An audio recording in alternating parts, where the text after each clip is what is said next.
Di walang o Diyos ako ay pagsali. Amen. Kani walang ako magkatagawan. Kay ikaw ang akong Ginoo.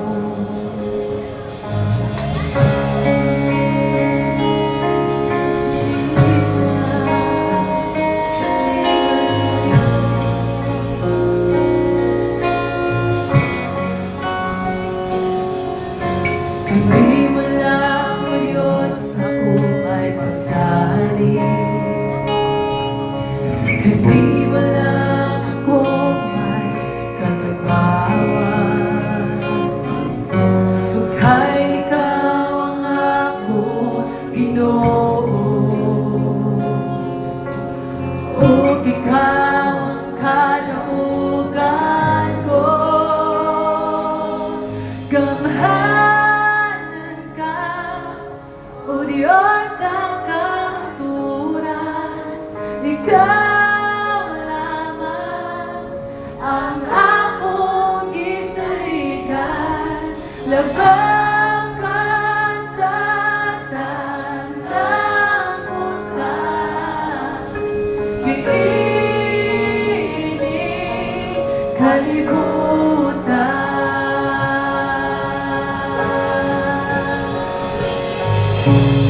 Katahog yun sa iyong ngalan. Kay ikaw man ang kaluwasan. Kalapong ato sa iyong trono. Kay gusto ko makauban kanimo. Gamhanan ka, O Diyos ang kahaturan. Ikaw lamang ang akong gisaligan. Labang ka sa tanang utang. Kiining kalibutan. Putuo ko, musali ko, kanimo akong Ginoo. Ang balaan mo, Espiritu, ipakunsan mo kanako. Putuo ko, musali ko, o kanimo Ginoo. Balaan mong Espiritu,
Bisan pa sa bisan, unsang pagsulay.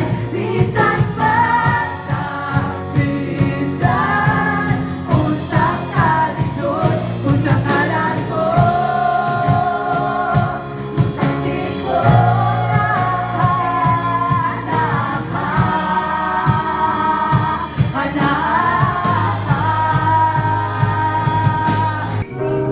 Walay rason nga dili na mo matag ang pinakmaayo na pagsimba diya sa imong ngalan, Ginoo. Lord, dawata nga mong pag-isa sa mong kamot. Dawata nga mong mga tingaw, Ginoo. Dawata nga mong mga pagpakpak sa mong mga kamot. Kaya diya sa imong ngalan, doon na kami kadaugan. Diya sa imong ngalan, doon na kami kaayuhan. So sa Lord, simbahon ka na mo, pasalamatan ka na mo. Tungod sa imong ngalan, nakabaton kami kaluwasan. Tungod sa imong ngalan, nakabaton kami kapasayloan. Tungod sa imong ngalan, nahimo kami ng mga pinasaylo sa among mga sala. Lord, salamat. Salamat nga nakabatol kami ngalan nga andam mupakita siyang dakong gugma. Ngalan nga nagdala sa kaluwasan. Ngalan nga nagdala o kaayuhan. Nining kabutago ng Diyos. Among ipangayo, padayon ng imong balang espiritu, ang imong presensya, na mao'y padayon nga magapanglihok sa among taliwala. Bisan sa kuwa, Ginoo,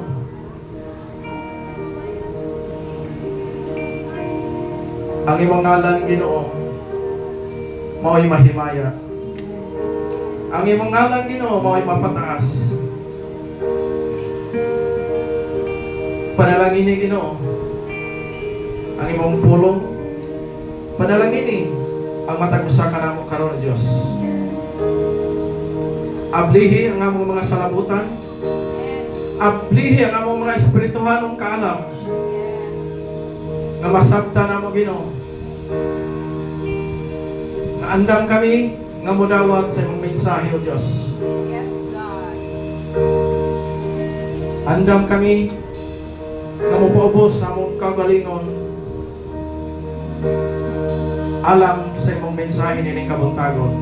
Kung naatay mga Bible, mga igsoon, atong ablihon ang atong Bible diya sa sulat ni Jeremiah. Jeremiah chapter 17 verses 7 to 8. So ingon niya diya mga igsoon sa verse 7 o verse 8. No, sa Bisaya, apan panalanginan ko ang tao nga mosalig kanako. May sama siya sa kahoy duol sa tubig. Mukuyanap ang mga gamot niini ngadto sa sapa, dili siya mabalaka kun ting-init na kay dili malaos ang iyang mga dahon.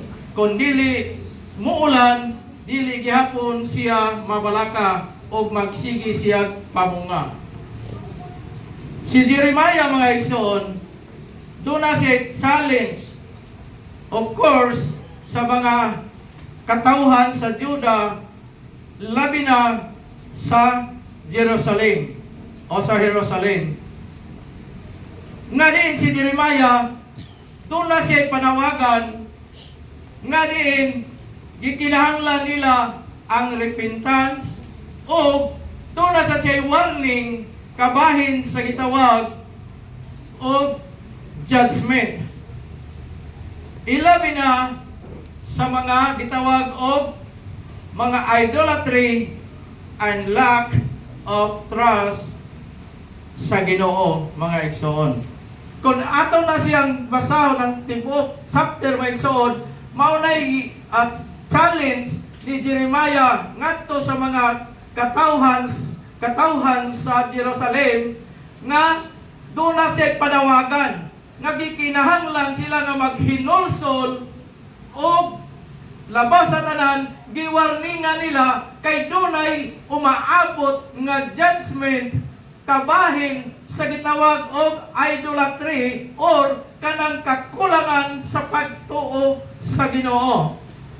Kinahanglan dili ka mosalig sa mga tao o sa inyong kaugalingon or sa mga butang sa kalibutan or unsa man nga posisyon na dinhi sa kalibutan. Kundili gid-challenge niya nga salig kamo sa Ginoo. Trust in the Lord. Mao na ang hagit ni Jeremiah ngadto sa mga katawhan sa Jerusalem o sa Juda nga kinahanglan nga mosalig sila sa Ginoo. Gawas niya na mong igsoon, doon na sa gihimo nga mensahe si Jeremiah, no, ni Kwansya. Jeremiah delivers a powerful message about the deceitful and incurable nature of the human heart. No? Doon na sa mensahe, bugat nga mensahe ngadto sa mga katawhan sa Juda o sa Jerusalem kung unsa niya'y kamalimbungon o kanang walay tambal nga kinaiya sa kasing-kasing sa tao. No, unsa niya gingon pa niya nga importante diay ang pagsalig sa Ginoo kaysa pagsalig sa kalibutan or sa tao. Okay? So, mao na siya ang mensahe ni o ang gipaabot ni Jeremiah ngadto sa katawhan sa Juda. Isa niya ng tanan nakailak ko si Ginoo. Oh? Mao na nga akong Ginoo. Ingon anak kadako nga akong Ginoo. Pero nganong git-challenge ni Jeremiah ang katawhan sa Juda mga igsoon. Ngano nga mubati pa ka o mubati pa kita o fear. No? Nganong mubati pa kita o kakapoy sa atong mga bagahe. No? Nga nakaibalo naman ta sa nga mo lang akong Ginoo. That's my God.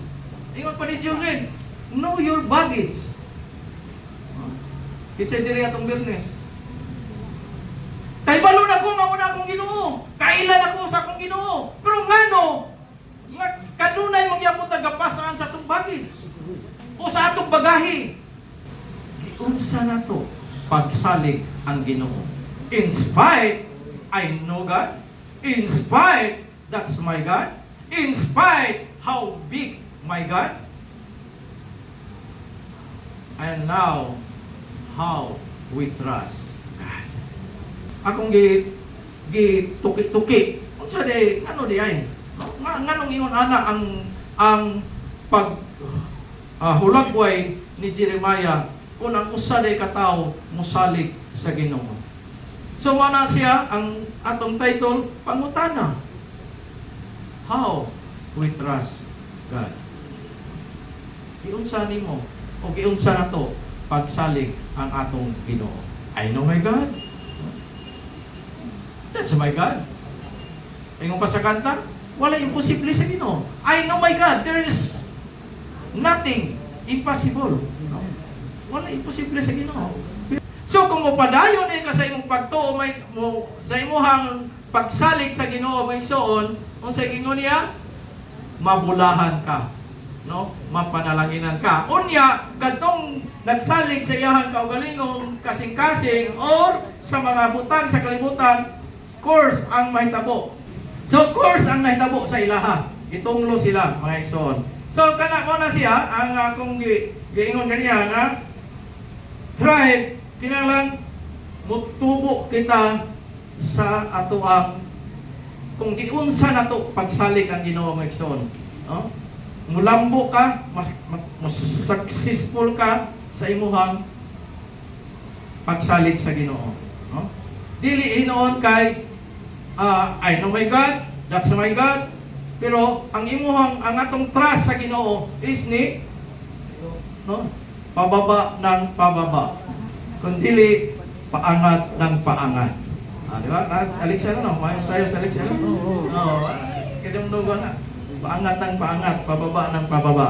So, to grow or to develop and to be successful in your trusting, mga igsoon. Sa imong pagsalig, sa imong trust nga na sa Ginoo, mga igsoon. Amen? Tunay warning si Jeremiah, mga igsoon. Ingon nga mga Kristohanon, doon na sa warning ang Ginoo sa tuwa, mga igsoon. Tingali, doon na patay mga unrepentant or heart. No? Napatay mga kasing-kasing nga dili mapinasayloon. No? O napatay mga idolatry. No? No? Hinumduman na to, kaya yung mga idolatry or dili lang ni siya kanang larawan na. Dili lang ni siya pasabot nga idolatry o mga larawan nga nasa to ang atubangan o nasa to ang bumbong. Unsa man nga moagaw sa imong pagsalig sa Ginoo, mga igsoon, idolatry na siya. Muilog sa imong pagsalig sa Ginoo o sa imong trust sa Ginoo, idolatry na siya, mga igsoon. O kung sa pa, kining gitawag og immorality. Kung kahoy ka nga lig-on, doon na kay gitawag og stability, no? Or kanang gitawag og resilience, no? Or fruitfulness. Nya kung mayong kag stability, doon na po na siya tulo ka klase nga gitawag og stability, no? Kanang gitawag og physical stability, agianan na ito sa gamay, physical stability or economic stability or social and political stability. So, moingon kita physical stability, ang example is kanang structure, no? Structure sa building, kung unsa kalig-on ang pundasyon niya. Ano stability. So, kung moingon sa sa economic stability, sa financial stability, situation, or social and political stability. Kumusta man ang atong relasyon? Relasyon na to sa pamilya, relasyon na to sa church, o relasyon na to diya sa managsuon sa Ginoo. Kung unsa ka stable o sa kalig-on ang kanang kahoy nga naa natanom daplin sa sapa. So, buti pasabot ba igsoon, ang kahoy, di ba? Kahoy, naa siya gamot, sa pa, naay dahon, no? Naay dahon, napay mga sanga. The roots represent the deep feet, indicating deep and secure foundation. So, unsa daw? Ang gamot niya ay sa usa ka kahoy nga naa matanom sa daplin sa sapa, doon na siya gitawag og laom, no? Laom, naka-penetrate siya sa laom. Ilaom yun, no? Nya, pagpakita o dunay laom nga kasiguruhan, tungod kay naa siya sa pundasyon nga lig-on. So, ingon ana di ang tao nga magsalig o motras sa Ginoo nga igsoon, sama sa usa ka kahoy nga naa nakakuan siya. Ang iyang gamot ba? No? Sending out. No na kuan gid dito. Nagkatag yun. Mao na ang giingon ni Jeremiah nga bulahan ang tao nga naay trust sa Ginoo kay mahisama siya sa usa ka kahoy o sa usa ka tree nga diin ang gamot, no? Ni scattered. Kinabuhi nga malambuon bisan sa panahon sa hulaw, kawan-on or sa financial nga sitwasyon, mga igsoon. Ha? Tanawa ko na yung tapan. Ato ba nga, wala na mong feed?